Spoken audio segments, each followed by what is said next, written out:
This upcoming lunar eclipse in the sign of Scorpio is going to be a deep and powerful emotional release. Hi, I'm Megan and I am just trying to survive eclipse season at this point, so please subscribe and give me a thumbs up if you're feeling the same way, and let us get right into the video. So this upcoming lunar eclipse in the fixed water sign of Scorpio is occurring on May 5th at 1:33 p.m. Eastern Standard Time, which is a Friday. Lunar eclipses are supercharged or multiplied full moons and occur when the Earth comes between the sun and the moon, and the Earth's shadow sometimes will cause like kind of a reddish tint on the full moon. That is the eclipse. That is what an eclipse is. So you might hear people calling this a full moon as well as a lunar eclipse. Both are correct. This eclipse season began with the solar eclipse in Aries. Check out my video on that, and we'll be ending with this lunar eclipse in Scorpio.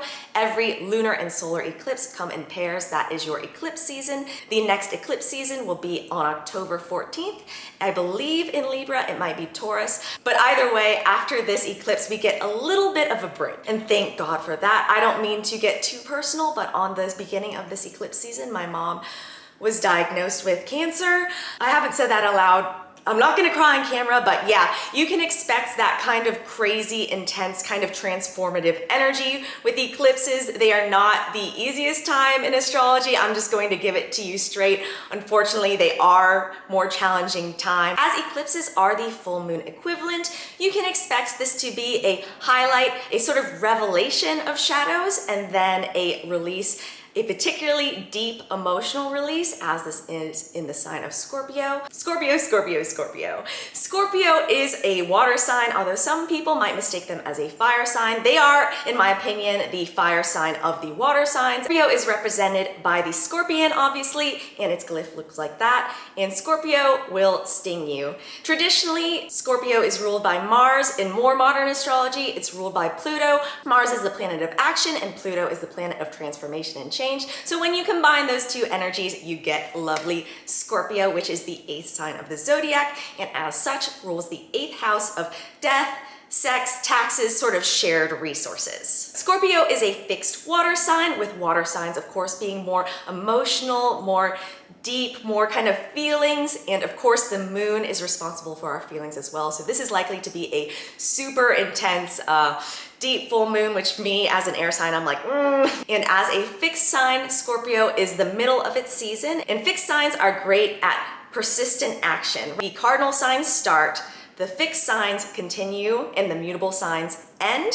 So Scorpio is really good at continuing that action, but might be a little more stubborn or fixed in its ways. There are a few different places in your birth chart that you can look to see where you might have an emotional release, so definitely pull that up. So you can look to your 8th house, which is ruled by Scorpio. You can also look to your Scorpio house placement, so what house is Scorpio actually in, and you can check out your south node placement. So again, your 8th house, your Scorpio house, and your south node, to see where you might need a little bit of an emotional release, or to see where this eclipse might be affecting you.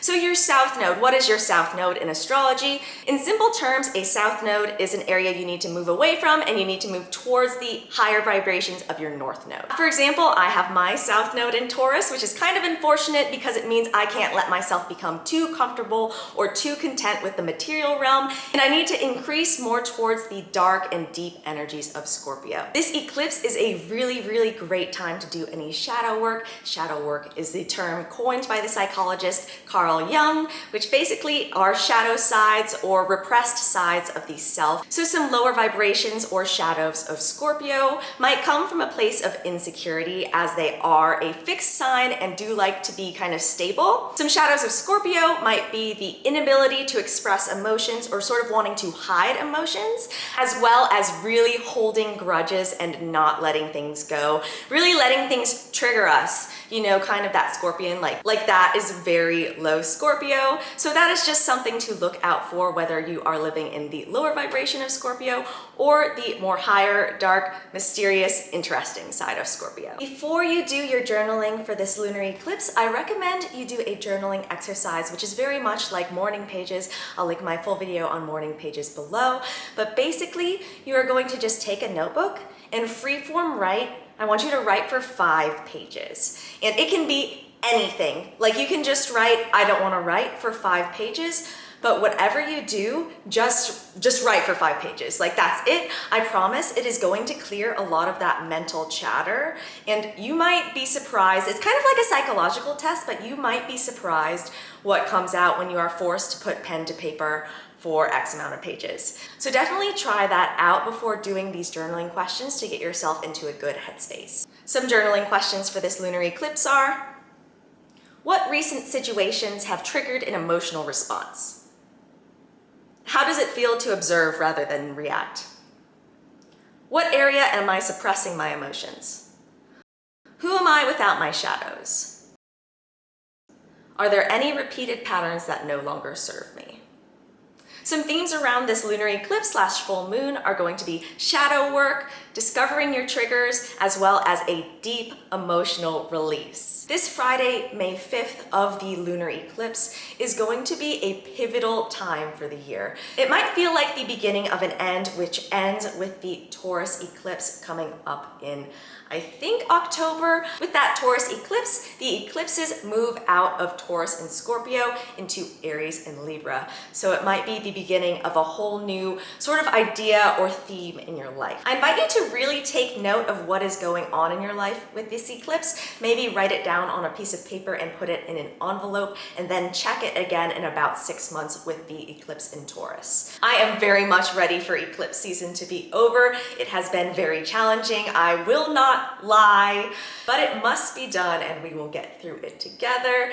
As I've mentioned in several eclipse videos, eclipses are really not a good time to try to manifest or like do any specific magic or work. You really just want to kind of point yourself in a direction and hope it goes that way. Like, eclipses are very, very intense. I think Marin Altman said it's like trying to light a candle with a wildfire. Like, yes, it will light, but it might be very crazy and chaotic. So do you want to do that? I personally wouldn't, and I personally would not try to manifest and work on anything very, very specific or tangible.